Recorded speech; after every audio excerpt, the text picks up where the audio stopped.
আসসালামু আলাইকুম। আশা করি সবাই ভালো আছেন।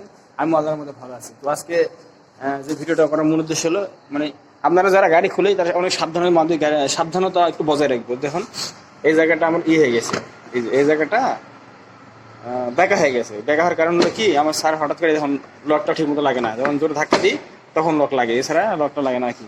দেখুন এই যে এখানে একটু ফাঁক হয়ে গেছে, এতটা ফাঁক থাকে না, অনেকটা ফাঁকা হয়ে গেছে। তো আমরা যখন অনেকে গেট খুলি, দরজা খোলার সময় খেয়াল করি না, তো আমার স্যারও সেই সময়টা খেয়াল করে না। খেয়াল না করার কারণে এটা খুলছে, একটা অটো আসছিল, অটো আসার সঙ্গে সঙ্গে মনে করেন যে এটারে এখানে লাগে এই বন্ধু ব্যাগে করে নিয়ে চলে গেছে, অনেক দূর বন্ধু ব্যাগে করে নিয়ে গেছিল, যাতে মনে করেন আপনি লকটার একটু সমস্যা হয়েছে। তো আপাতত এটা বাইরে দিয়ে সোজা করে নিয়ে আইসি। তো যাই হোক, আপনারা যারা প্রাইভেট কার থেকে নামবেন অবশ্যই আপনারা অল্প একটু, যেমন এতটুকু খুলবেন, খুলে আপনি পিছনে খেয়াল করবেন যে আপনার পিছনে গাড়ি আছে কিনা। হ্যাঁ, যদি গাড়ি থাকে তাহলে খুলবেন, আর যদি গাড়ি না থাকে তাহলে আপনারা খুলতে পারবেন।